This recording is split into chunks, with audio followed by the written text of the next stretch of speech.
कारें दो लेकिन कहानी एक जैसी। दोनों के मुकद्दर में एहसास महरूमी, बेबसी, जमाने की नाकदरी, अपनों की बेरुखी, तन्हाई का अजाब और माली परेशानियों की बेरहम ठोकरें आई। सरहद के आर पार रहने वाली इन अदाकारों की लाचारगी से भरी जिंदगी में आरजू और ख्वाहिशात पल पल तड़पती और सिसकती रहीं। एक परवीन बाबी के नाम से मशहूर हुई तो दूसरी रूही बानो के नाम से। दोनों सारी जिंदगी सहारों की तलाश में इधर से उधर भटकती रहीं। बदकिस्मती से ये एक दोनों के हिस्से में दुख, रंज और एहसास महरूमी के गहरे साए बादल मंडलाते रहे।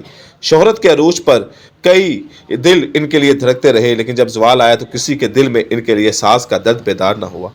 उमर के बेरहम गांव ने भी रही सही सारी कसर पूरी कर दी। दोनों आस्ता आस्ता तनहा होती गई और जब नफसियाती बीमारियों ने घेरा तो खौफ और करब ने दिल के वीरान आंगन में जड़ें पकड़ना शुरू कर दी। रियासत जूनागढ़ की बाबी शाही खानदान में आंख खोलने के वाली परी चेहरा परवीन मोहम्मद अली ने शोहरत का सफर इंतहाई मुख्तसर अरसे में तय किया।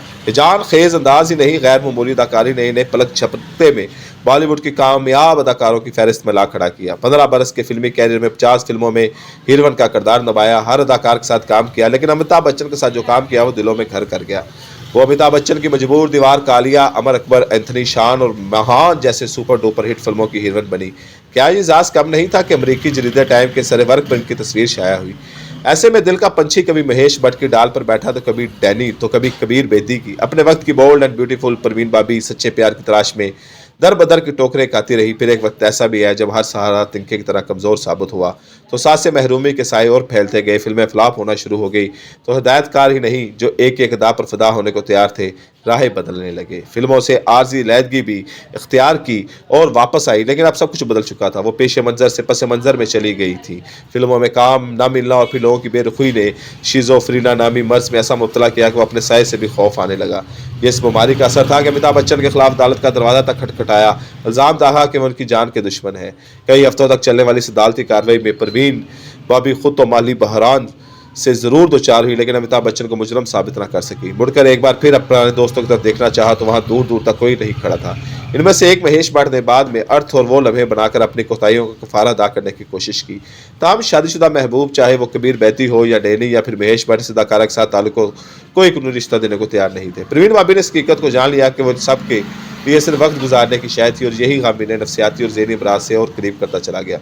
दीगर बीमारियों ने आन घेरा तो मैं नोशी और दवाइयों के जरिए सब कुछ बोलने की नाकाम कोशिश की। फिर 22 जनवरी 2005 को बम्बे के फ्लैट में गुमनामी की जिंदगी गुजारते हुए मौत की नींद सो गई। कैसा अलमिया है कि अपने दौर की इस बड़ी अदाकारे की मौत की खबर फ्लैट से उठने वाली बदबू ने दी। पोस्टमार्टम के जरिए मालूम हुआ परवीन बाबी तो 2 दिन पहले ही चल बसी थी।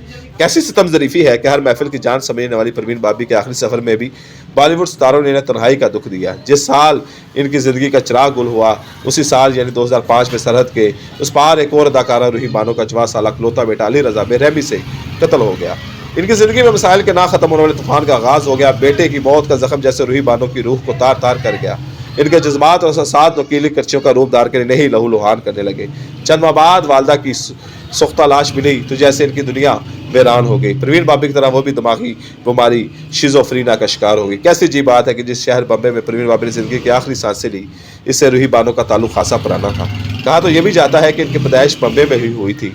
वालदा जीनत बेगम तलबा नवाज उस्तादुल्लाह रखा की दूसरी शरीक सफ़र बनी। रूही बानो के सतीले भाई शोहरत याफ्ता तबला नवाज जाकिर हुसैन है। वालदा रूही की पैदाइश के बाद पाकिस्तान आ गई। 50 के करीब ड्रामों में काम करने वाली इस खूबरू मसाली अदाकारा ने एक मोहब्बत, सौ अफसाने, हैरत कदा, जर्द गुलाब, दरवाज़ा, किला कहानी, पक्की हवेली और करण कहानी जैसे लाजवाब ड्रामों में काम किया। शोहरत का ये सफ़र इन्हें फिल्मों की तरफ पिलाया। जब इनके दामन में दुल्हन, एक रात की, बड़ा आदमी, दिल खिलौना, दुश्मन की तलाश, खुदार, मोहब्बत, गूंज उठी, शहनाई, टीपू सुल्तान जैसी यादगार फिल्मों का तगमा समाया हुआ था। शोहरत के सफ़र में आंखें बजाए परस्तार, प्रोड्यूसर, अदाकार बैठे रहते थे। कामयाब इस्तवाजी ज़िंदगी ना होने का सास इन्हें दुख और रंज की तस्वीर बनाता चला गया। किसी ऐसे शरीक सफ़र की खोज में रही जो इनके दुख और दर्द का दावा कर सके। जवाल का सूरज गुरूब होने लगा तो टीवी ड्रामे के अदाकारों, प्रोड्यूसर ने भी अपनी ज़िंदगियों से निकाल बाहर फेंका। उम्र के घाव लगने शुरू हुए तो रंज और रंग का एक नया बाप खुल गया। उजड़े उजड़े बाल, चेहरे पर झुर्रियाँ, फटे पुराने बसीदा बदबूदार कपड़े और बहकी बहकी बातें जैसे रूही बानो की शिनाख्त बन गई। कोई तसव्वुर नहीं कर सकता था ये वही रूही बानो थी जो 70-80 की दहाई में टेलीविज़न पर महारानी की तरह राज किया करती थी। जवाब सलाह बेटे की मौत के बाद वो खुद फलसफा मौत को समझने की कोशिश में लगी रही। रूही बानो ज़हनी बीमारियों में गिरती चली गई। जायदाद पर नामालूम अफराद अपने ही खानदान के मालूम अफराद के कब्जे में होते चले गए। कभी कातलाना हमले की भी खबरें मिलती और एक वक्त भी आए करोड़ों की जायदाद वाली ये अदाकारा शेल्टर होम में रहकर बेबसी और मजबूरी की दास्त बन गई। माली मसाइल भी जैसे इनके ताक़ुब में लगे हुए थे। परवीन भाभी की तरह अपनों की तरफ देखा तो वहाँ बेरुखी अजनबियत के सिवा कुछ ना मिला। किसी भटकती रूह की तरह कभी इधर तो कभी उधर जिंदगी के आजमाइशों को पूरा करने में लगी रही। कभी इनके लापता होने का पता चला तो कभी वो सरे राह हाथों में प्ले कार्ड उठाए इंसाफ की दुहाई देते, नामालूम मंजिल की तरफ लटखड़ाते कदमों से बढ़ती।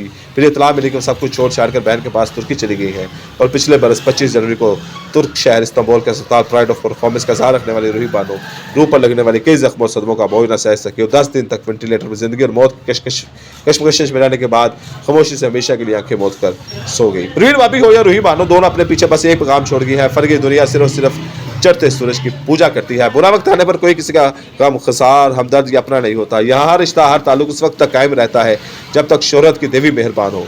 इधर इस देवी ने आंखें बदली, उधर सारी दुनिया तोता है चश्म